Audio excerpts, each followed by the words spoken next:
만약 어떤 나라가 내 강대국에게 포위되어 있고 자원도 없으며 전쟁으로 폐허가 되었다면 그 나라는 역사에서 조용히 사라졌어야 합니다. 이건 국제정치의 공식이죠. the raw uranium. 모두가 그렇게 Iran accused 배워왔습니다. Israel of sabotage. 그런데 말입니다. Now, 세계은행, CIA, IMF의 최신 보고서들은 이 나라를 오히려 21세기 필수국가라고 부르고 있었습니다. 도대체 왜일까요? 자료를 들여다보는 순간 도저히 믿기지 않는 숫자들이 쏟아졌습니다. 세계 반도체 70%, LNG 운반선 96%, 전기차 배터리 35%, 사면바다, 그리고 100% 독립수계라는 기적 같은 지리구조. 이 모든 것이 바로 그 작은 나라에서 나왔다고 하자 국제정치 무대는 발칵 뒤집어졌습니다. 도대체 이 나라의 힘은 어디서 비롯된 걸까요? 이건 단순한 행운이 아닙니다. 이 나라의 잠재력은 우리가 알고 있는 모든 지정학의 공식을 무너뜨리고 있었습니다. 그 믿기 어려운 이유를 하나씩 설명드리겠습니다. 지금부터 그 놀라운 현장 속으로 들어가 보시죠. 미국에서 날아온 충격적인 이야기. 바로 시작합니다. 그리고 지금 어디에서 시청하고 계신지 댓글로 남겨주세요. 여러분의 이야기도 듣고 싶습니다. 그 전에 잠깐 1초 만에 누를 수 있는 좋아요 버튼을 꾹 눌러주시면 영상 제작에 큰 힘이 됩니다. 그럼 바로 사연 시작하겠습니다. 삼면이 바다로 둘러싸인 나라가 있습니다. 하지만 이 나라는 4대 강대국에 완전히 포위되어 있었고 석유도, 철도, 구리도 없는 자원 빈국이었죠. 여러분, 이런 조건이라면 역사적으로 어떻게 될까요? 그런데 말입니다. 답은 의외로 명확합니다. 강대국의 전쟁터가 되거나 아니면 식민지로 전락하는 게 일반적이지만 단 하나 예외 국가가 있었습니다. 저는 하버드에서 10수년간 지정학을 가르치면서 패권 구조를 분석하는 게 제 일이었지만 이 나라 앞에선 제가 알던 모든 이론이 무너지기 시작했어요. 어떤 나라가 침공을 시도해도 실패할 거라는 보고서가 계속해서 나왔으니까요. 믿겨지십니까? 안녕하세요. 제 이름은 마크 앨런이라고 합니다. 저는 그날부터 한국이라는 나라를 본격적으로 파헤치기 시작했어요. 2025년 가을 하버드 케네디 스쿨 제 연구실은 조용했습니다. 창밖으로 보스턴의 단풍이 물들어가고 있었고 책상 위엔 각국의 외교 보고서들이 쌓여 있었죠. 새학기 국제정치학 강의를 준비하던 중이었어요. 그날따라 아시아에서 벌어지는 패권 경쟁에 대한 자료를 정리하고 있었는데 우연히 한국 관련 데이터 파일을 클릭하게 됐습니다. 처음엔 별 생각 없이 열어본 거였어요. 그저 한 챕터를 채우기 위한 참고자료 정도로만 생각했죠. 그런데 자료를 읽어내려가면서 이상한 점을 발견하기 시작했는데 미국 정부의 동아시아 정책 문서를 보니까 북한에 대해선 강경 대응이라고 적혀 있었고 중국에 대해선 전략적 경쟁이라는 표현이 사용됐으며 러시아에 대해선 견제와 압박이라는 단어가 반복됐어요. 그런데 한국은 달랐습니다. 전략적 협력 파트너, 필수 동맹국, 손댈 수 없는 국가라는 표현들이 계속 나오는 거예요. 여러분, 이게 무슨 의미일까요? 저는 컴퓨터 화면을 한참 들여다봤습니다. 어쩌면 단순한 외교 수사일 수도 있다고 생각했어요. 하지만 다른 나라 문서들과 비교해보니 확실히 달랐습니다. 유럽뿐만 아니라 일본의 안보 보고서를 열어봤는데 거기서도 한국에 대한 표현은 조심스러웠어요. 안보 협력 강화 필요, 경제적 상호 의존 심화, 이런 식이었죠. 러시아 외교부 문서도 찾아봤습니다. 거기엔 한국과의 실용적 관계 유지라고 적혀 있었어요. 이상했습니다. 네 나라 모두가 한국을 함부로 대하지 않는 패턴이 명확하게 보였거든요. 저는 자리에서 일어나 창가로 걸어갔습니다. 보스턴 찰스강이 내려다 보이는 풍경을 바라보면서 생각에 잠겼어요. 국제 정치에서 이런 경우가 있을 수 있을까요? 강대국들이 동시에 한 나라를 조심스럽게 다룬다는 건 역사적으로도 매우 드문 일이었습니다. 스위스가 그랬죠. 하지만 스위스는 중립국이었고 알프스 산맥이라는 천연 요새가 있었어요. 싱가포르도 비슷했습니다. 작지만 전략적 요충지였고 금융 허브였으니까요. 그런데 한국은 어땠을까요? 오늘날 한국은 북쪽으론 핵무기를 가진 북한과 대치하고 있고 서쪽으론 전 세계 두 번째 경제대국 중국이 있으며 동쪽으론 과거 식민 지배국이었던 일본이 자리 잡고 있었습니다. 게다가 러시아까지 가세하면 완벽한 포위망이었죠. 이런 조건에서 어떻게 네 나라 모두가 한국을 함부로 건드리지 못하는 걸까요? 저는 다시 책상으로 돌아와서 더 깊이 파고들기 시작했습니다. 경제 데이터를 열어봤어요. 한국은 세계 12위 경제대국이었고 반도체 시장에서 70%를 차지하고 있었으며 조선업에선 96%의 점유율을 보이고 있었습니다. 이렇게까지 특정 산업에 집중된 영향력을 가진 나라가 또 있을까 싶었어요. 게다가 전기차 배터리 분야에서도 35%를 장악하고 있었죠. 숫자들이 말해주고 있었습니다. 한국 없이는 현대 산업이 돌아가지 않는다는 걸 말이에요. 스마트폰을 만들 수 없고 자동차를 생산할 수 없으며 배를 건조할 수도 없는 구조였습니다. 결국 이건 단순한 경제 문제가 아니라 모두를 위해 한국을 지켜야 하는 전략적 필연이었던 거예요. 그날 저녁 저는 유튜브를 열어봤습니다. 옥스퍼드 대학교 강연 영상 하나가 눈에 들어왔어요. 제목이 흥미로웠죠. 한국은 4대 강대국도 건드릴 수 없는 유일한 나라라는 내용이었습니다. 클릭해서 봤는데 국제관계학 교수가 학생들 앞에서 단호하게 선언하고 있었어요. 한국의 지정학적 위치와 경제적 영향력이 어떻게 작동하는지를 설명하면서 말이죠. 강의실이 숨죽인 채 침묵에 휩싸이는 장면이 화면에 담겨 있었습니다. 저는 영상을 멈추고 생각했습니다. 정말 그럴까요? 과장이 아닐까요? 하지만 제가 오늘 본 자료들이 그 강연을 뒷받침하고 있었어요. 미국은 한국을 잃을 수 없었고, 중국은 한국과의 경제관계를 끊을 수 없었으며, 일본은 한국의 기술력을 필요로 했고, 러시아는 한국과의 실용적 관계를 유지하길 원했습니다. 충격이었어요. 이 모든 게 하나의 그림으로 맞춰지고 있었거든요. 밤이 깊어갔지만 저는 자료 정리를 멈추지 않았습니다. 한국의 역사를 찾아봤어요. 1950년 한국전쟁 당시 CIA 보고서에는 희망 없는 케이스라고 적혀 있었습니다.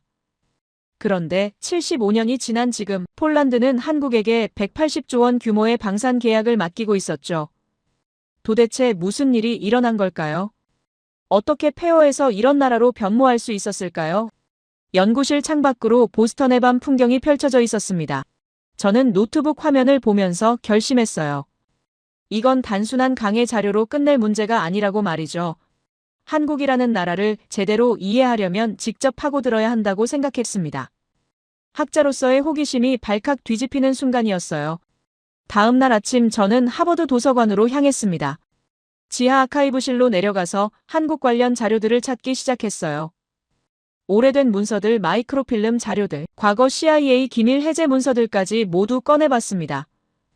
한국의 과거를 알아야 현재를 이해할 수 있을 것 같았거든요. 자료들을 읽으면서 놀라운 사실들을 발견했습니다. 한국은 2000년 넘게 강대국 사이에서 살아남는 법을 터득해온 나라였어요. 삼국시대부터 조선시대까지 그들은 항상 주변 강국들의 틈바구니에서 생존해야 했고, 이 과정에서 독특한 외교 감각을 키워왔던 겁니다. 조선은 중국을 겉으로는 존중했지만 실제로는 독자성을 잃지 않았고, 일제강점기 35년은 오히려 민족적 결속을 더욱 강화시켰죠. 저는 깨달았습니다. 한국이 지금 이 자리에 오기까지는 우연이 아니라 필연이었다는 걸 말이에요.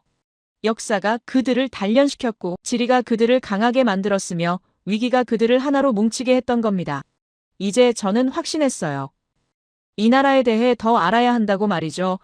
하버드 와이드너 도서관 지하 아카이브실, 저는 한국 전쟁 관련 자료 상자를 꺼내서 책상 위에 펼쳐놓았습니다. 1950년대 CIA 기밀 해제 문서들이 낡은 종이 냄새를 풍기며 제 앞에 놓여 있었어요. 첫 페이지를 넘기는 순간 충격적인 문장이 눈에 들어왔습니다. 한국 경제 재건 가능성 분석이라는 제목 아래 이렇게 적혀 있었어요. 희망 없는 케이스, 향후 10년 내 자립 불가능, 지속적 원조 필요라는 평가였습니다.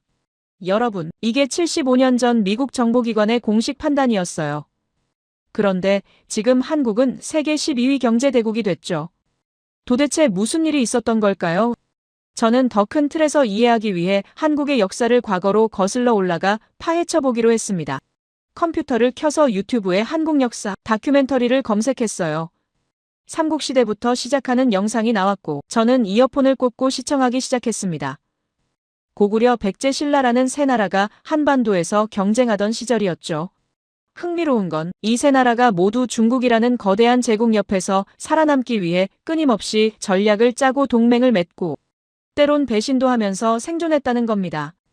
애초에 한국인들의 외교 감각은 이때부터 형성된 게 아닐까 싶었어요. 강대국 사이에서 어떻게 균형을 잡아야 하는지, 누구와 손잡아야 하는지, 언제 물러서야 하는지를 2000년 넘게 학습해온 민족이었던 거죠. 영상을 보다가 고구려가 수나라와 당나라의 침략을 막아낸 장면이 나왔습니다. 살수대첩, 안시성 전투 같은 승리들이 화면에 펼쳐졌어요. 저는 노트에 메모했습니다. 작은 나라가 큰 나라를 이긴 역사가 있다고 말이죠. 영상이 끝나고 저는 다시 문서로 돌아왔습니다. 조선시대 외교 문서를 찾아봤어요. 조선은 500년이라는 긴 시간 동안 명나라와 청나라 사이에서 살아남았죠. 사대자강이라는 독특한 외교 전략을 썼는데 겉으로는 중국을 섬기는 척했지만 실제로는 강한 독자성을 유지했다는 겁니다. 조공을 바치면서도 내부적으로는 자체 문자인 한글을 만들었고 독자적인 문화를 발전시켰으며 왕권을 중심으로 한 중앙 집권 체제를 확립했어요. 저는 인터넷 검색창에 조선 외교 전략이라고 쳐봤습니다. 여러 학술 논문들이 나왔고 그중 하나를 클릭해서 읽기 시작했어요. 논문에는 조선이 얼마나 정교한 외교 시스템을 운영했는지가 상세히 기록되어 있었습니다. 중국의 요구를 받아들이면서도 자국의 이익을 최대한 보존하는 방식이었죠. 비록 표면적으로는 약해 보였지만 실제로는 매우 전략적이었다는 분석이었어요. 그 다음은 일제강점기였습니다. 저는 1910년부터 1945년까지 35년간의 자료를 펼쳤어요. 이 시기는 한국 역사에서 가장 아픈 부분이었지만 동시에 중요한 전환점이기도 했습니다. 유튜브에서 3.1 운동 다큐멘터리를 찾아봤죠.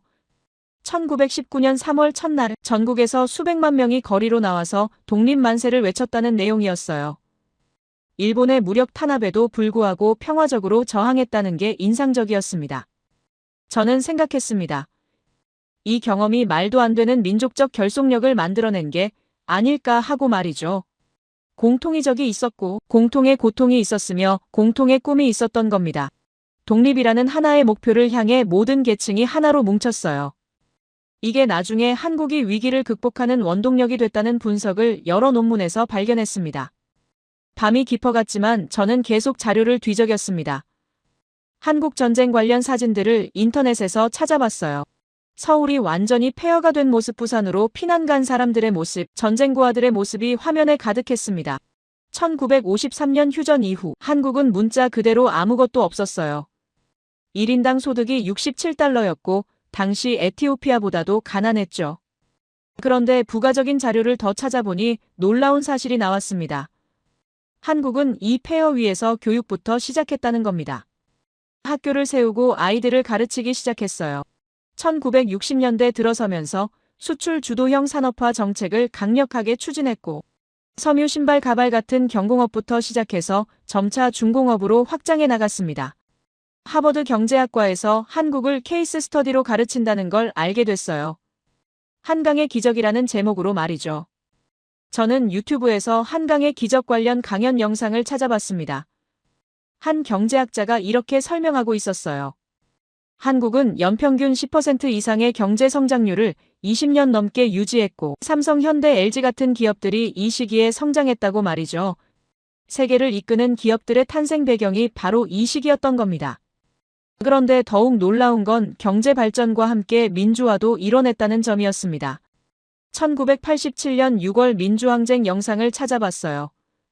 수백만 명의 시민들이 거리로 나와서 직선제 개헌을 요구했고 결국 성공했죠. 독재 정권을 평화적으로 무너뜨린 겁니다. 외국 교과서를 검색해봤더니 한국이 경제 발전과 민주화를 동시에 이룬 거의 유일한 나라로 소개되고 있었어요. 저는 의자에 등을 기대고 천장을 올려다봤습니다. 도서관, 형광등이 희미하게 깜빡이고 있었죠. 제 머릿속에서 퍼즐이 맞춰지기 시작했어요. 한국은 우연히 강해진 나라가 아니었습니다. 2000년 넘게 강대국 사이에서 살아남는 법을 배웠고 일제강점기를 겪으며 민족적 결속을 다졌으며 전쟁의 폐허에서 일어서는 과정에서 집단적 회복력을 키웠던 거예요. 시계를 보니 밤 10시였습니다. 도서관 불이 곧 꺼질 시간이었죠. 저는 노트북을 닫고 자료들을 정리하기 시작했어요. 그런데 마지막으로 하나만 더 검색해보고 싶었습니다. 외국인들이 한국을 어떻게 보는지 말이죠. 구글에 한국 역사 놀라운 이유라고 영어로 검색했습니다. 수많은 기사들이 나왔어요. BBC는 한국을 불사조의 나라라고 불렀고 뉴욕타임스는 20세기 최고의 성공 스토리라고 평가했으며 파이낸셜 타임스는 폐허에서 선진국으로 가장 빠르게 도약한 나라라고 썼습니다. 여러분, 이게 세계가 보는 한국이었어요. 저만 놀란 게 아니었던 겁니다. 도서관을 나서면서 저는 확신했습니다. 한국의 현재를 이해하려면 그들의 역사를 알아야 한다고 말이죠. 생존의 DNA가 그들 안에 새겨져 있었고 그게 지금도 작동하고 있었어요. 이제 저는 다음 단계로 넘어갈 준비가 됐습니다. 한국의 현재를 직접 보기 위해서 말이죠. 도서관에서의 연구를 마치고 집으로 돌아온 저는 소파에 앉아서 노트북을 다시 펼쳤습니다. 보스턴 자택거실 창밖으로 가을 저녁 노을이 지고 있었고 와인 한 잔을 따라놓고 생각을 정리하기 시작했죠. 한국의 과거를 이해했으니 이제 현재를 봐야 할 시간이었어요. 경제 데이터부터 다시 파헤쳐 보기로 했습니다. 세계은행 통계 자료를 열었어요.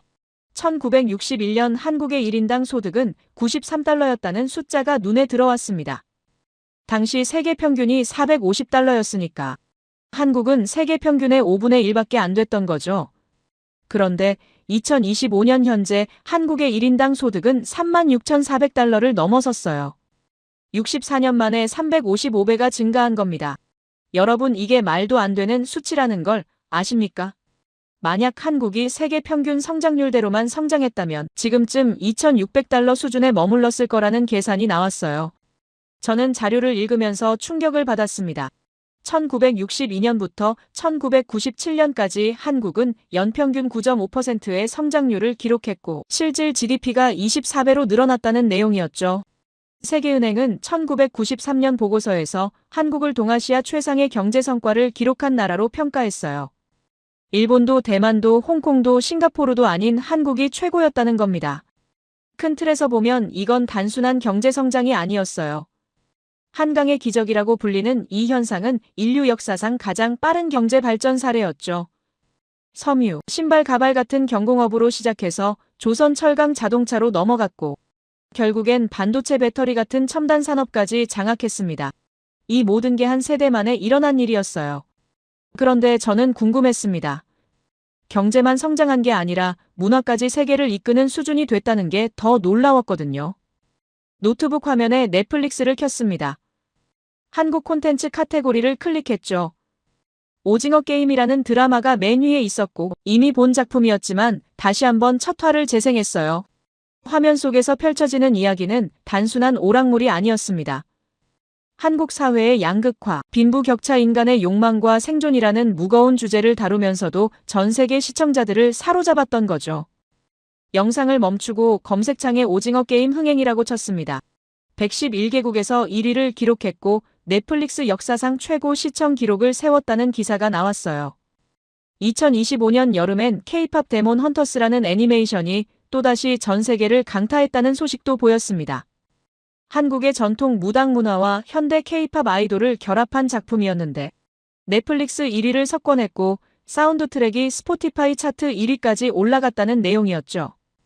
저는 흥미가 생겨서 K-팝 데몬 헌터스 예고편을 찾아봤습니다. 화면에는 남산 서울타워, 한옥기와 집, 호랑이, 그림 같은 한국 전통 요소들이 자연스럽게 녹아 있었고 K-팝 무대 같은 화려한 퍼포먼스가 펼쳐지고 있었어요. 댓글창을 내려보니 전 세계 사람들이 열광하고 있었습니다.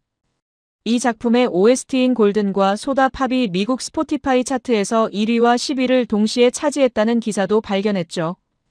여러분, 이게 얼마나 대단한 일인지 아십니까?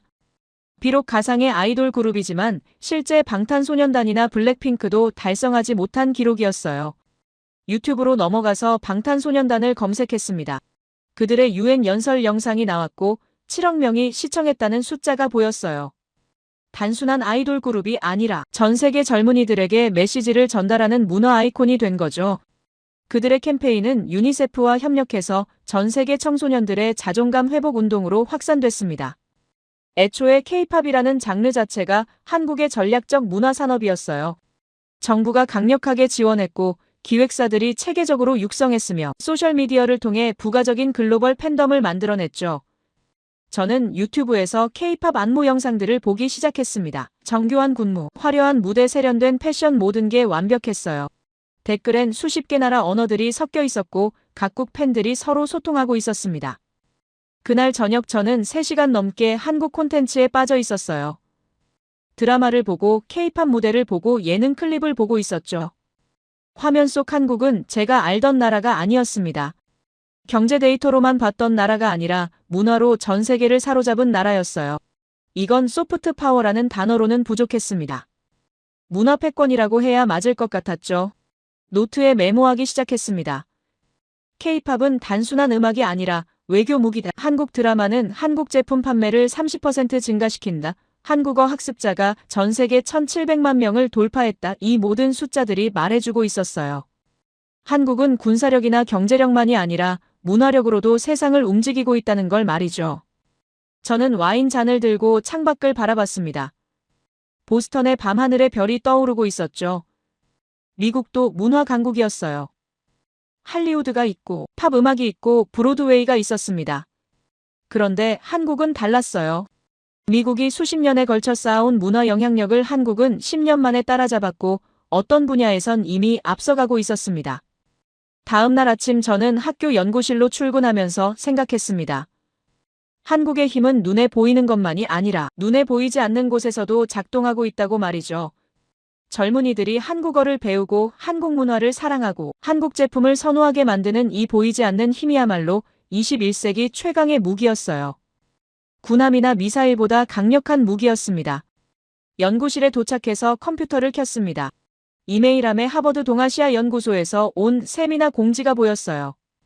제목이 한국 문화 산업의 글로벌 영향력이었죠.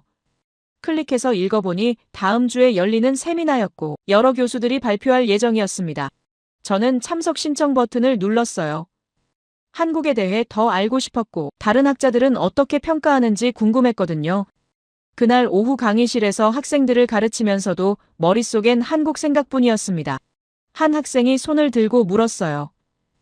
교수님, 이번 학기 연구 주제가 뭐냐고 말이죠. 저는 잠시 망설이다가 대답했습니다. 한국이라고 한국의 지정학적 위치와 문화적 영향력에 대해 연구하고 있다고 말했죠. 학생들이 고개를 끄덕이는 게 보였어요. 모두가 K-팝을 알고 있었고 한국 드라마를 본 적 있었으며 삼성 제품을 쓰고 있었습니다. 강의가 끝나고 저는 결심했습니다.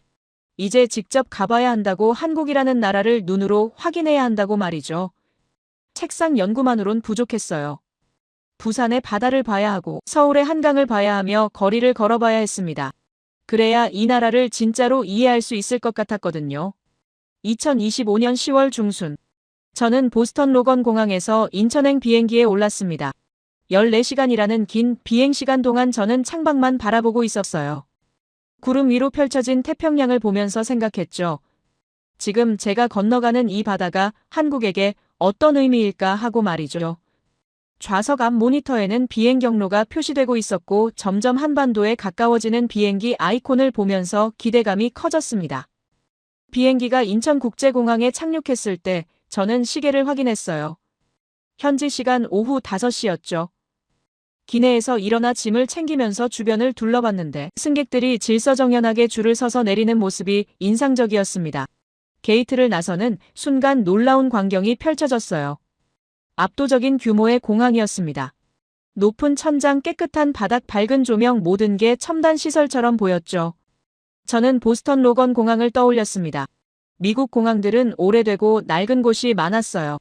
좁은 통로, 낡은 의자, 고장난 에스컬레이터 같은 게 흔했죠. 그런데 인천공항은 대조적이었습니다. 넓은 복도를 걸으면서 디지털 안내판들을 봤는데 한국어, 영어, 중국어, 일본어가 동시에 표시되고 있었어요. 자동 입국 심사대가 줄지어 있었고 사람들이 빠르게 통과하고 있었습니다. 입국 심사를 마치고 짐을 찾아서 입국장으로 나왔을 때 누군가 제 이름이 적힌 팻말을 들고 서 있었습니다. 최수진이라는 제 옛 제자였죠. 그녀는 5년 전 하버드 케네디 스쿨에서 제 국제정치학 수업을 들었던 학생이었고 지금은 한국에서 IT 업계에서 일하고 있다고 들었어요. 출장을 다녀온 뒤 한 달간 쉬고 있다고 이메일로 연락이 왔었죠. 수진 씨 만나서 반갑네요. 제가 먼저 손을 내밀었습니다. 그녀가 환하게 웃으며 악수를 받았어요. 교수님 한국에 오신 걸 환영합니다. 부산행 기차표 예매해뒀어요. 그녀의 목소리는 활기찬 에너지로 가득했고 친근하게 느껴졌습니다. 우리는 공항 내부를 걸으면서 이야기를 나눴죠. 이 공항이 세계 최고 수준이라는 평가를 받는다는 설명을 들었고 면세점과 라운지와 문화시설들이 얼마나 잘 갖춰져 있는지도 알게 됐어요. 공항철도를 타고 서울역으로 향하는 동안 저는 창밖 풍경을 바라봤습니다. 고층 빌딩들이 스카이라인을 이루고 있었고 도로마다 차들이 질서정게 흐르고 있었죠. 수진 씨가 말했어요. 교수님, 부산까지는 2시간 반 정도 걸려요. KTX 고속열차를 타면 편하게 갈 수 있습니다. 저는 고개를 끄덕였고 그녀에게 물었죠. 당신은 왜 한 달이나 쉬고 있나요? 그녀가 웃으며 대답했습니다.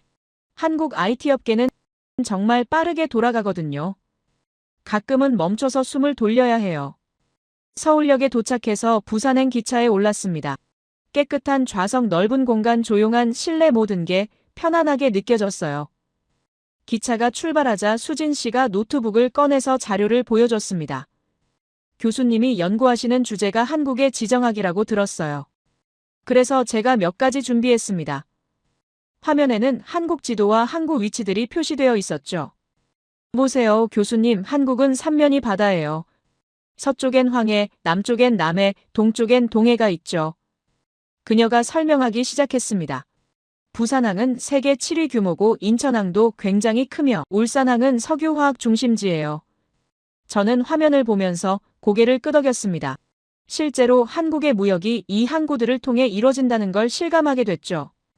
그녀가 계속 말했어요. 그런데 교수님, 세계엔 바다가 없는 나라들도 많잖아요. 저는 그 말에 반응했습니다. 맞아요, 내륙국들이죠.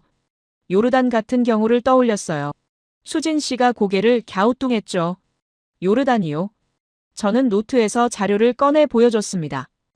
요르단은 아랍 국가인데 석유가 한 방울도 안 나와요. 바다도 없는 내륙국이었죠. 그래서 사우디아라비아와 영토 교환을 했습니다. 서울 10배 크기의 땅을 내주고 16km 길이의 해안선을 받았어요. 그런데 나중에 사우디가 받은 땅에서 유전이 발견됐죠. 수진 씨가 놀란 표정을 지었습니다. 그럼 요르단이 손해본 거 아니에요? 저는 고개를 저었어요. 아니에요. 요르단은 전혀 후회하지 않았습니다. 오히려 기민한 결정이었다고 칭송받았죠. 바다가 주는 이점이 그만큼 크다는 겁니다. 국제무역에서 해상 운송이 차지하는 비중은 90% 이상이에요. 항구가 없으면 옆 나라 항구를 빌려 써야 하고 그럼 추가 비용이 발생하며 갚을 관계가 되는 거죠. 수진 씨가 진지한 표정으로 들었습니다.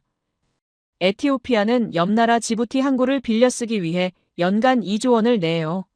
몽골도 자원부국인데 수출하려면 중국 허락을 받아야 하죠. 과거 티베트 불교 지도자를 초대했다가 중국한테 항구와 도로가 봉쇄당하는 정치 보복을 당했습니다. 그녀가 한숨을 쉬었어요. 바다가 없으면 정말 힘들겠네요.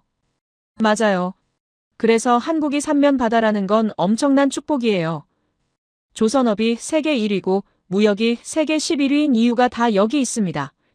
저는 창밖을 바라보면서 말했죠. 우리가 지금 부산으로 가는 이유도 그 바다를 직접 보기 위해서예요. 기차가 부산역에 도착했을 때 이미 해가 지고 있었습니다. 역 밖으로 나오니 바다 냄새가 느껴졌어요.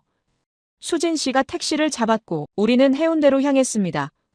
호텔에 짐을 풀고 저는 수진 씨에게 말했어요. 지금 바로 해변으로 갈 수 있을까요? 그녀가 웃으며 대답했습니다. 물론이죠, 교수님. 밤 9시 해운대 해변은 인상적이었습니다. 고층 빌딩들이 해변을 따라 늘어서 있었고 조명이 화려하게 빛나고 있었죠. 우리는 모래사장을 걸었어요. 파도 소리가 들렸고 바람이 불어왔습니다. 저는 멈춰 서서 수평선을 바라봤습니다. 어둠 속에서도 바다의 광활함이 느껴졌어요. 수진 씨가 옆에서 말했습니다. 교수님, 이 바다 너머로 일본이 있고 저 건너편으론 미국이 있어요. 한국은 태평양으로 나가는 관문이죠.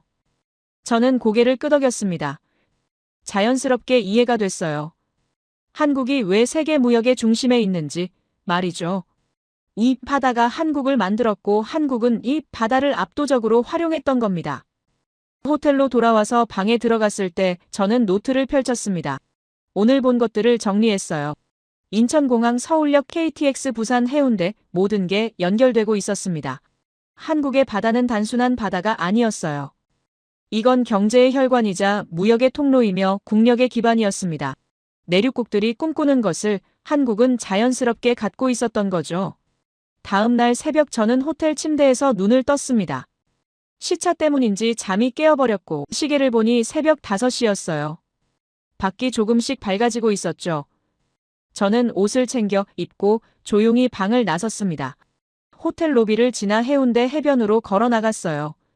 새벽 공기가 차갑게 느껴졌고 파도 소리만이 고요함을 깨우고 있었습니다. 모래사장을 걸으면서 수평선을 바라봤어요. 하늘이 점차 붉게 물들어가고 있었고 태양이 바다 끝에서 떠오르기 시작했습니다. 일출이었죠. 저는 그 자리에 멈춰 서서 한참을 바라봤어요. 바다가 햇살을 받아 반짝이기 시작했고 파도가 은빛으로 물들었습니다. 이 바다가 한국을 만들었구나 하는 생각이 들었어요. 과거부터 지금까지 이 바다는 한국의 생명줄이었던 겁니다. 호텔로 돌아와서 수진 씨와 함께 조식을 먹었습니다. 식당 창밖으로 해운대 해변이 보였고 사람들이 이미 산책을 하고 있었죠. 수진 씨가 말했어요. 교수님, 오늘은 부산항 전망대 가보시고 그 다음에 서울로 올라가는 게 어떨까요? 저는 고개를 끄덕였습니다. 좋은 계획이네요. 아침을 먹고 우리는 택시를 타고 부산항으로 향했습니다. 전망대에 올라서자 압도적인 광경이 펼쳐졌어요. 끝없이 쌓인 컨테이너들이 색색깔로 빛나고 있었고 거대한 크레인들이 쉬지 않고 움직이고 있었습니다. 배들이 줄지어 정박해 있었고 화물차들이 분주하게 오가고 있었죠. 수진 씨가 설명했어요. 여기가 세계 7위 항구예요. 24시간 멈추지 않고 돌아갑니다. 저는 쌍안경을 들고 항구를 자세히 관찰했습니다. 컨테이너마다 다른 나라 글자들이 적혀 있었고 중국어, 일본어, 영어, 한국어가 뒤섞여 있었어요. 세계를 이끄는 무역의 현장이 바로 여기였던 겁니다. 수진 씨가 옆에서 말했죠. 교수님, 우리나라 수출의 대부분이 이런 항구들을 통해 나가요. 부산, 인천, 울산, 포항 모두 바다와 연결되어 있죠. 저는 고개를 끄덕이며 생각했습니다. 내륙국들은 이런 광경을 꿈꿀 수밖에 없겠구나 하고 말이죠. 몽골의 광물 자원도 에티오피아의 커피도 모두 다른 나라 항구를 거쳐야만 세계로 나갈 수 있었어요. 하지만 한국은 달랐습니다. 자체 항구망을 갖추고 있었고 누구의 눈치도 보지 않고 무역을 할 수 있었죠. 점심 무렵 우리는 부산역으로 향했습니다. 서울행 기차표를 끊고 플랫폼에서 기다렸어요. KTX가 들어왔고 우리는 좌석에 앉았습니다. 기차가 출발하자 수진 씨가 노트북을 꺼내서 뭔가를 검색하기 시작했어요. 저는 창밖 풍경을 보고 있었는데 그녀가 말을 걸었습니다. 교수님, 부산에서 바다 보셨으니까 이제 서울 가서 강 보여드릴게요. 저는 고개를 돌렸습니다. 강이요? 한강 말하는 건가요? 그녀가 웃으며 대답했어요. 네, 근데 교수님, 한강이 얼마나 특별한지 아세요? 저는 궁금한 표정을 지었죠. 어떤 면에서요? 수진 씨가 노트북 화면을 돌려서 보여줬습니다. 아시아 지도가 떠 있었고 강줄기들이 표시되어 있었어요. 보세요, 교수님. 아시아 대부분 나라는 중국이랑 강을 공유해요. 태국, 베트남, 라오스, 미얀마, 캄보디아 이 나라들은 모두 메콩강을 쓰는데 메콩강 상류가 중국 땅에 있거든요. 저는 화면을 들여다봤습니다. 정말 그러네요. 그녀가 계속 설명했어요. 중국은 메콩강 상류의 댐을 11개나 지었어요. 그래서 하류 나라들은 물 부족 문제를 겪고 있죠. 농업이 타격받고 어업도 무너졌으며 어종 일부가 멸종 위기에 처했습니다. 저는 충격을 받았어요. 물을 무기로 쓴다는 거였죠. 수진 씨가 다른 지도를 보여줬습니다. 인도랑 방글라데시도 마찬가지예요. 브라마푸트라강이라고 있는데 중국이 여기도 세계 최대 규모 수력 발전댐을 짓고 있어요. 인도 정부가 강력하게 반발했지만 소용없었죠. 결국 중국은 급수탑으로서 통제권을 행사하려는 겁니다. 여러분, 이게 얼마나 무서운 일인지 아십니까? 저는 의자에 등을 기댔습니다. 물의 정치학이라는 게 이런 거였구나 싶었어요. 강을 공유한다는 건 단순히 물을 나눠 쓴다는 게 아니라 상류 국가에 종속된다는 의미였습니다. 수진 씨가 말했죠. 근데 한국은 완전히 달라요. 저는 그녀를 쳐다봤습니다. 어떻게요? 그녀가 한국 지도를 확대했어요. 한국의 모든 강은 한국 땅에서 시작해서 한국 바다로 끝나요. 한강은 강원도 태백에서 발원해서 서해로 흘러가고, 낙동강은 태백에서 시작해서 남해로 가며, 금강은 전북에서 시작해서 서해로 갑니다. 비록 작은 나라지만 물에 관해서만큼은 완전히 독립적이에요. 저는 화면을 보면서 깨달았습니다. 이게 말도 안 되는 축복이라는 걸 말이죠. 섬나라가 아닌데도 모든 강이 자국 내에서만 흐른다는 건 지리적으로 극히 드문 경우였어요. 수진 씨가 덧붙였습니다. 그래서 중국이 아무리 강해도 한국 물길은 통제 못해요. 애초에 한국 강에 손댈 방법이 없거든요. 기차는 계속 북쪽으로 달리고 있었습니다. 저는 창밖을 보면서 생각에 잠겼어요. 바다의 독립강이 독립, 이 두 가지가 합쳐지면 어떻게 될까요? 완벽한 자급자족 시스템이 되는 거였습니다. 식수, 농업용수, 산업용수, 전력 모든 게 외부 압력 없이 작동할 수 있었죠. 서울역에 도착했을 때 이미 오후였습니다. 우리는 택시를 타고 한강으로 향했어요. 수진 씨가 기사님께 반포대교로 가달라고 했고, 차는 강변북로를 달리기 시작했습니다. 창밖으로 한강이 보이기 시작했어요. 넓었습니다. 생각보다 훨씬 넓었어요. 반포대교에 도착해서 다리 위로 올라갔습니다. 난간에 기대서 한강을 내려다봤어요. 폭이 1200m라고 수진 씨가 말했습니다. 저는 입이 벌어졌어요. 도심 한가운데를 이런 거대한 강이 가로지르고 있다는 게 믿기지 않았습니다. 보트들이 물 위를 지나가고 있었고, 자전거를 타는 사람들이 강변 도로를 달리고 있었어요.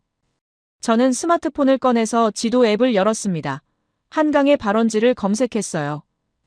강원도 태백시 검룡소라고 나왔습니다. 그리고 종착지를 확인했죠. 경기도 김포에서 서해로 흘러간다고 표시됐어요. 모두 한국 땅 안이었습니다. 전부 한국이 통제할 수 있는 물길이었어요. 수진 씨가 옆에서 말했습니다. 교수님, 한강은 단순한 강이 아니에요. 수도를 관통하는 혈관이고 서울 시민들의 식수원이며 산업용수 공급처이기도 하죠.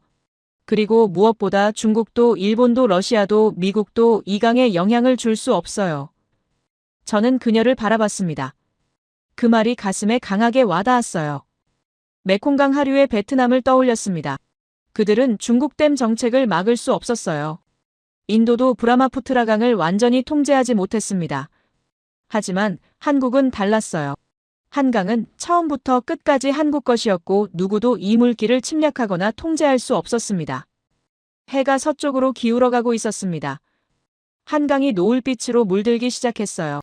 저는 난간에 기대서 한참을 바라봤습니다. 이 나라는 정말 축복받은 거였어요. 바다로 세계와 연결되고 강으로 내부를 지키는 시스템을 갖춘 나라였죠. 부가적인 요소가 아니라 생존의 핵심이었습니다. 한강을 보고 난 뒤 우리는 택시를 타고 서울 시내로 향했습니다. 수진 씨가 말했어요. 교수님, 이제 한국이 실제로 어떻게 움직이는지 보여드릴게요. 저는 고개를 끄덕이며 창밖을 바라봤습니다. 고층 빌딩들이 줄지어 서 있었고 거리는 사람들로 가득했죠. 저녁 시간대였지만 모두가 실용적으로 빠르게 움직이고 있었어요. 차는 강남을 지나 판교로 향했습니다. 수진 씨가 설명하기 시작했어요. 여기가 판교 테크노밸리예요. 한국 IT 기업들이 모여있는 곳이죠. 삼성, LG, 카카오, 네이버 다 여기 있습니다. 저는 창밖으로 보이는 현대적인 건물들을 봤어요. 유리로 된 고층 빌딩들이 아시아의 중심답게 빛나고 있었습니다. 차에서 내려서 잠시 걸었습니다. 수진 씨가 한 건물을 가리켰어요. 저기가 삼성 반도체 연구소예요. 교수님, 반도체 아시죠? 저는 고개를 끄덕였습니다. 물론이죠. 세계 메모리 반도체의 70%를 한국이 만들잖아요. 그녀가 진지한 표정으로 말했죠. 맞아요. 근데 그게 단순한 숫자가 아니에요. 우리는 근처 카페에 들어가서 앉았습니다. 수진 씨가 노트북을 꺼내서 뉴스 기사를 보여줬어요. 2022년 미중 반도체 전쟁 관련 기사들이었습니다. 교수님, 중국이랑 미국이 싸울 때 제일 먼저 뭘 했는지 아세요? 저는 화면을 보면서 물었죠. 뭘 했나요? 반도체 수출 금지였어요. 미국은 중국한테 첨단 반도체 못 팔게 막았고 중국은 보복했죠. 그런데 충격적인 진실은 양쪽 다 한국 없이는 못 버틴다는 거예요. 미국 기업들은 삼성, SK 하이닉스 칩이 필요하고 중국 기업들도 마찬가지거든요. 저는 고개를 끄덕였습니다. 그래서 한국이 경계를 타는 거군요. 수진 씨가 다른 기사를 보여줬어요. 2022년 펠로시 미국 하원 의장이 대만 방문했을 때 중국이 발칵 뒤집혔잖아요. 군사훈련하고 미사일 쏘고 난리였죠. 그때 한국 정부는 어떻게 했는지 아세요? 저는 모르겠다고 손을 저었습니다. 균형을 잡았어요. 미국한테는 안보 협력 강화를 약속했고 중국한테는 경제 협력 지속을 확인시켰죠. 양쪽 다 만족시킨 거예요. 저는 감탄했습니다. 그게 가능한 일입니까? 수진 씨가 웃으며 대답했어요. 한국은 2000년 동안 이런 걸 해왔어요. 조선시대부터 말이죠. 그녀가 계속 설명했습니다. 2016년에는 더 큰 일이 있었어요. 사드 배치 아시죠? 저는 기억을 떠올렸어요. 미국 미사일 방어 체계를 한국에 배치한 거였죠. 맞아요. 그때 중국이 엄청난 경제 보복을 했어요. 한국 제품 불매 운동, 한국 여행 금지, 롯데 매장 폐쇄 다 했죠. 저는 물었습니다. 그래서 한국이 굴복했나요? 수진 씨가 고개를 저었어요. 아니요. 버텼어요. 안보는 포기할 수 없다면서 사드는 그대로 배치했고 대신 중국하고 경제 대화 채널은 유지했죠. 결국 중국이 먼저 보복을 풀었어요. 한국 없이는 자기네 경제도 안 돌아가니까요. 저는 커피를 한 모금 마셨습니다. 이게 바로 누구도 넘볼 수 없는 위치라는 거였어요. 한국은 미국한테도 중국한테도 필수적인 나라였고 그래서 양쪽 다 함부로 못 건드리는 거였죠. 수진 씨가 덧붙였습니다. 교수님, 더 재밌는 건 기술 패권 싸움이에요. 그녀가 또 다른 자료를 보여줬어요. 전기차 배터리 시장 점유율이었습니다. LG 에너지솔루션, 삼성 SDI, SK온 이 세 회사가 세계 시장의 35%를 차지하고 있었어요. 중국 기업들이 40% 정도 갖고 있었지만 기술 수준은 한국이 리드하고 있었죠. 수진 씨가 말했습니다. 중국이 한국 배터리 기술력은 따라잡으려고 해도 못 따라잡아요. 10년은 뒤처져 있거든요. 저는 놀랐습니다. 그럼 중국이 한국을 부러워하겠네요. 수진 씨가 웃었어요. 부러워하는 정도가 아니에요. 필요로 해요. 중국 전기차 회사들이 한국 배터리 안 쓰면 품질 보장을 못 하거든요. 그래서 중국이 아무리 화가 나도 한국한테 함부로 못 하는 거예요. 우리는 근처 카페에 들어가서 앉았습니다. 저녁 시간이라 사람들이 많았고 커피 향이 가득했어요. 수진 씨가 스마트폰을 꺼내서 사진 한 장을 보여줬습니다. 검은색 기름으로 뒤덮인 해안가 사진이었어요. 끔찍한 광경이었죠. 2007년 태안 기름 유출 사고 아세요? 저는 고개를 저었습니다. 잘 모르겠는데요. 수진 씨가 설명하기 시작했어요. 2007년 12월 태안 앞바다에서 사상 최악의 기름 유출 사고가 났어요. 유조선이 사고를 일으켜서 12,000km의 원유가 바다로 쏟아졌죠. 해안선 400km가 검게 변했고 어민들은 생계를 잃었어요. 저는 화면 속 사진들을 보면서 한숨을 쉬었습니다. 정말 끔찍하네요. 그런데 놀라운 일이 벌어졌어요. 수진 씨가 다른 사진을 보여줬습니다. 수많은 사람들이 해변에서 기름을 닦아내고 있었어요. 정부가 요청하기도 전에 전국에서 사람들이 몰려들기 시작했대요. 뉴스를 보고 그냥 짐 싸서 태안으로 간 거예요. 젊은 대학생들이 주말마다 버스를 타고 왔고 직장인들이 휴가를 내고 달려왔으며 노인들까지 함께했다고 하더라고요. 저는 충격을 받았습니다. 얼마나 모였는데요? 수진 씨가 숫자를 말했어요. 최종 집계가 123만 명이었어요.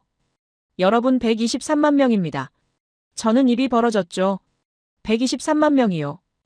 그녀가 고개를 끄덕였어요.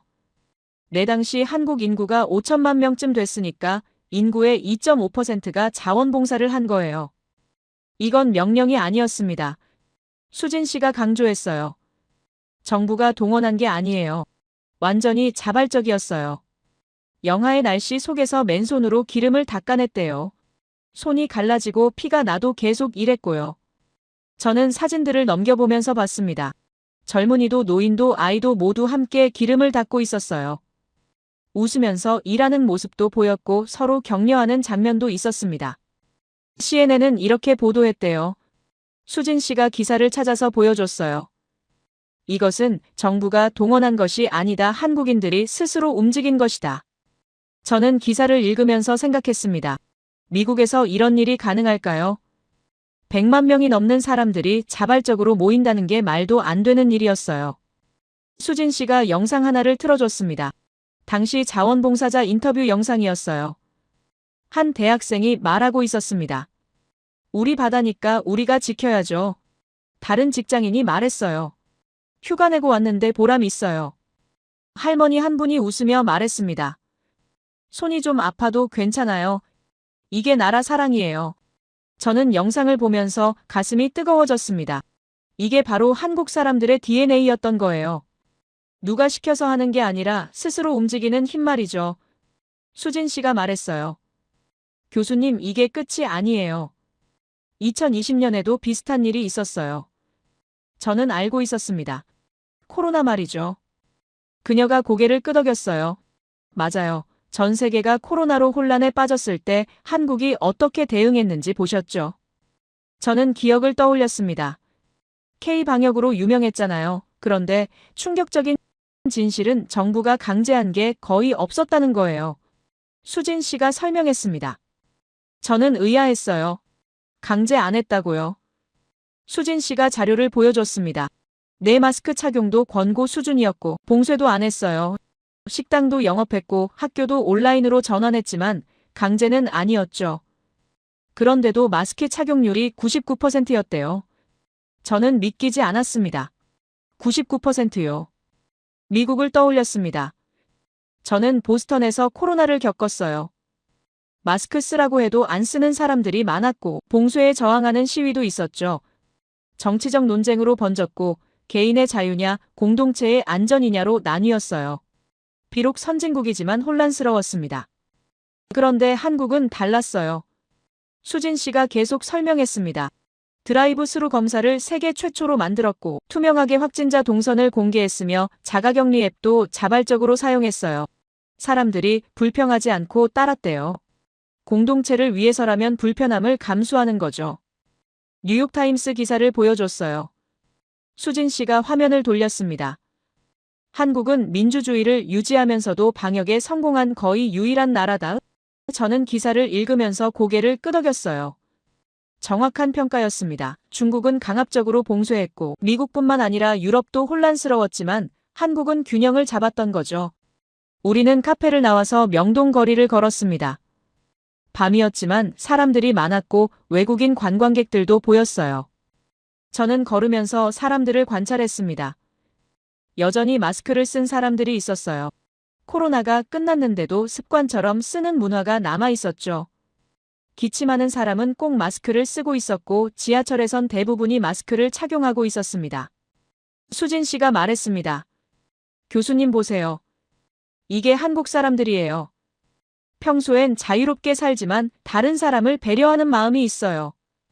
태안 때도 그랬고 코로나 때도 그랬죠. 공동체를 위해 기꺼이 행동하는 거예요. 저는 그녀의 말에 깊이 공감했습니다. 한국에서의 마지막 날이 왔습니다. 수진 씨와 저는 인천공항 출국장에서 마주섰어요. 일주일이라는 짧은 시간이었지만 많은 걸 배웠습니다. 부산의 바다, 서울의 한강, 판교의 기술, 광화문이, 사람들, 모든 게 제 머릿속에 생생하게 남아 있었죠. 수진 씨 정말 고마워요. 제가 먼저 말을 꺼냈습니다. 당신 덕분에 한국을 제대로 이해할 수 있었어요. 그녀가 환하게 웃으며 대답했습니다. 아니에요, 교수님. 저도 덕분에 제 나라를 다시 보게 됐어요. 외국인 시각으로 한국을 바라보니까 새롭더라고요. 저는 명함을 꺼내서 건넸습니다. 미국에 다시 꼭 놀러 오라고 말했어요. 수진 씨가 명함을 받으며 꼭 간다고 말하면서 우리는 악수를 나눴고 저는 출국장으로 들어갔습니다. 뒤돌아보니 그녀가 손을 흔들고 있었어요. 비행기에 올라 창가 자리에 앉았습니다. 이륙 준비를 하는 동안 저는 노트를 펼쳤어요. 일주일 동안 적은 메모들이 가득했습니다. 3면에 바다 독립적인 강 반도체 70% 123만 자원봉사자 99% 마스크 착용률 모든 수치와 통계들이 하나의 그림을 만들고 있었죠. 비행기가 이륙했습니다. 창밖으로 인천이 보였고 서울이 보였어요. 한강이 햇빛을 받아 반짝이고 있었습니다. 저는 그 광경을 보면서 생각했습니다. 이 나라는 정말 특별하다고 말이죠. 애초에 지정학적으로 축복받았고 역사적으로 단련됐으며 문화적으로 성숙했던 겁니다. 14시간의 비행 끝에 보스턴에 도착했습니다. 로건 공항은 여전히 낡아 보였고 인천공항과 대조적이었어요. 집으로 돌아와서 짐을 풀고 샤워를 했습니다. 시차 적응을 하면서 며칠을 보냈고 그동안 노트를 정리하며 강의 준비를 시작했죠. 일주일 후 저는 하버드 케네디 스쿨 대형 강의실에 강의 준비를 끝내고 준비하고 있었어요. 120명의 학생들이 저를 보고 있었고 이번 학기 마지막 특강이었죠. 저는 스크린을 켜고 제목을 띄웠습니다. 한국 세계가 필요로 하는 나라. 여러분, 지난 2달간 저는 한국이라는 나라를 연구했습니다. 처음엔 단순한 호기심이었어요. 왜 4대 강대국이 한국을 조심스럽게 다룰까 하는 의문에서 시작했죠. 하지만 분석을 거듭할수록 이건 단순한 외교 문제가 아니라는 걸 알게 됐습니다. 스크린에 한국 지도를 띄웠어요. 여러분 이 나라를 보세요. 3면이 바다고 4대 강대국에 둘러싸여 있으며 석유 한 방울 나지 않는 자원 빈국입니다. 역사적으로 보면 이런 조건은 재앙이었죠. 강대국의 전쟁터가 되거나 식민지가 되는 게 일반적이었어요. 그런데 한국은 달랐습니다. 저는 목소리에 힘을 실었어요. 이 나라는 3면의 바다를 압도적인 무역 인프라로 만들었고 모든 강이 자국 내에서만 흐르는 독립수계를 갖췄으며 반도체 시장 70%를 장악했습니다. 결국 이건 우연이 아니라 필연이었어요. 한 학생이 손을 들었습니다. 교수님, 그럼 한국의 힘은 지리적 운이었나요? 저는 고개를 저었어요. 아니요. 운이 아닙니다. 지리는 기회를 줬지만 그 가치는 누가 만들어주는 게 아니라 한국 사람들이 스스로 만들어낸 겁니다. 스크린에 태안자원봉사 사진을 띄웠습니다. 123만 명이 자발적으로 모여서 기름을 닦아낸 사진이었어요. 학생들이 숨죽이며 봤습니다. 이게 한국입니다. 저는 말했어요. 정부가 명령하지 않았는데도 123만 명이 움직였어요. 이건 단순한 애국심이 아니라 공동체에 대한 철학이었습니다. 다음 슬라이드로 넘어갔습니다. 코로나 K 방역 자료였어요. 마스크 착용률 99% 드라이브 스루 검사 투명한 정보 공개 모든 게 표시되어 있었죠. 미국뿐만 아니라 유럽도 혼란스러웠을 때 한국은 민주주의를 유지하면서도 방역에 성공했습니다. 이게 바로 시스템의 힘이에요. 다른 학생이 물었습니다. 교수님, 그럼 한국은 앞으로도 계속 강할까요? 저는 잠시 생각했어요. 그리고 확신을 갖고 대답했습니다. 네, 그럴 겁니다. 왜냐하면 한국의 힘은 일회성이 아니거든요. 스크린에 통계 자료를 띄웠습니다. 지금 이 순간 삼성 반도체가 멈추면 세계 IT 산업이 마비됩니다. 한국 조선소가 멈추면 LNG 운반선 96%가 사라지고 에너지 위기가 옵니다. 한국 배터리가 멈추면 전기차 산업 35%가 붕괴됩니다. 이건 미래 이야기가 아닙니다. 저는 강조했어요. 바로 지금 오늘의 이야기예요. 세계는 한국 없이 돌아가지 않습니다. 미국도 중국도 일본도 러시아도 모두 한국을 필요로 하죠. 이게 바로 한국이 동맹을 넘어 필수 국가가 된 이유입니다. 학생들이 진지하게 듣고 있었어요. 저는 마지막 슬라이드를 띄웠습니다. 한국의 미래라는 제목이었죠. 한국은 단순히 경제대국이 아닙니다. 이 나라는 기술과 문화를 접목해서 새로운 형태의 국가 모델을 만들고 있어요.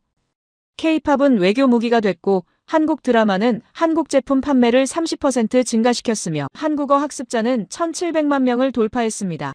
이게 바로 소프트 파워예요. 군사력이나 경제력만이 아니라 문화로도 세상을 흐름을 바꾸는 힘 말이죠. 그리고 무엇보다 저는 목소리를 낮췄어요. 한국 사람들의 노력과 회복력이 이 모든 걸 가능하게 만들었습니다. 전쟁이 폐허에서 일어섰고 독재를 민주주의로 바꿨으며 위기 때마다 하나로 뭉쳤어요. 이게 바로 문명의 힘입니다. 강의실이 조용했습니다. 학생들이 깊이 생각하고 있었어요. 저는 창밖을 바라봤습니다. 보스턴의 겨울이 다가오고 있었죠. 하지만 제 머릿속엔 여전히 부산 해운대의 일출이 한강, 반포대교의 풍경이 광화문 광장의 사람들이 남아 있었습니다. 저는 학생들을 향해 마지막 말을 했습니다. 나는 한때 한국을 작지만 특이한 나라로만 이해했어요. 그러나 바다와 강 지정학과 문명 역사와 현재를 모두 꿰뚫고 지금 나는 단 하나의 결론에 도달합니다. 한국은 우연히 강한 나라가 아닙니다. 이 나라는 구조적으로, 정신적으로, 문명적으로 강한 나라죠. 강대국들이 함부로 건드리지 못하는 이유는 그 힘이 눈에 보이지 않는 깊은 층위에서 비롯되기 때문입니다. 연구자로서 나는 한국을 분석했고 인간으로서 나는 한국에 감동했어요. 학생들이 박수를 치기 시작했습니다. 저는 고개를 숙여 인사하고 강단에서 내려왔어요. 강의가 끝나고 몇몇 학생들이 다가와 질문을 했지만 저는 여전히 생각에 잠겨 있었습니다. 연구실로 돌아와서 창가에 섰습니다. 보스턴 찰스강이 내려다보이는 풍경이었어요. 이 강도 아름답지만 한강만큼 넓지는 않았죠. 저는 커피를 한 모금 마시며 지난 2달을 떠올렸습니다. 부산의 새벽 일출 판교의 기술력 광화문이 사람들 모든 순간이 생생했습니다. 책상에 앉아서 노트를 펼쳤어요. 마지막 페이지에 적기 시작했습니다. 한국의 이야기는 끝나지 않았다. 오히려 지금부터가 시작이다. 그리고 결국 이 나라와 미국이 함께 가야 한다는 확신이 들었어요. 70년 넘게 이어진 동맹관계는 단순한 군사협력을 넘어섰습니다. 한국의 기술과 미국의 혁신이 만나고 한국의 문화와 미국의 시장이 만나며 한국의 철학과 미국의 가치가 만나는 시대가 왔어요. 우리는 서로를 필요로 하고 서로를 존중하며 함께 성장해야 합니다. 미국뿐만 아니라 한국도 이제 세계를 이끄는 국가 중 하나가 됐어요. 반도체, 배터리, 조선문화 모든 분야에서 누구도 넘볼 수 없는 위치를 차지했죠. 하지만 혼자서는 완성되지 않습니다. 미국과 한국이 손잡고 나아갈 때 비로소 진정한 시너지가 만들어지는 거예요. 저는 창밖을 바라보며 마지막 문장을 적었습니다. 한국은 더 이상 보호받아야 할 약소국이 아니다. 이제는 함께 세계를 이끌어갈 파트너다. 그리고 미국은 이 파트너를 존중하고 협력해야 한다. 이것이 우리 동맹의 미래다. 노트를 덮고 자리에서 일어났습니다. 저는 이 연구를 논문으로 발표할 계획이에요. 하버드뿐만 아니라 워싱턴의 정책 결정자들에게도 전달하고 싶었죠. 한국을 제대로 이해하는 것. 그것이 미국 외교의 출발점이 되어야 한다고 말이죠. 제 이야기를 끝까지 들어주셔서 감사합니다. 모두 안녕히 계세요. 오늘의 사연 어떻게 들으셨나요? 작은 땅에서 시작해 강대국의 틈바구니를 뚫고 수없이 무너질 위기 속에서도 다시 일어나 더 멀리 나아간다는 게 말처럼 쉬운 일이 아니라는 건 누구나 알고 있을 겁니다. 그런데도 어떤 국가는 이유를 설명하기 어려울 만큼 독특한 힘과 태도를 잃지 않고 버텨내죠. 지리는 한계였지만 동시에 기회였고 역사는 고통이었지만 또 다른 결속의 원천이었으며 기술과 산업의 성장은 단순한 발전이 아니라 절대 다시 무너지지 않겠다는 집단적 의지의 결과였다는 걸 이 사연을 통해 다시 한번 생각하게 됩니다. 여러분의 생각을 아래 댓글에 남겨주세요. 그리고 감동적인 사연을 주변 사람들과 공유하고 함께 이야기 나눠보세요. 마지막으로 1초밖에 걸리지 않는 구독과 좋아요, 알림 설정은 영상 제작에 큰 힘이 됩니다. 지금까지 감동을 담아 여러분께 진심을 전하는 감동담기였습니다. 오늘 하루도 행복한 하루 보내세요.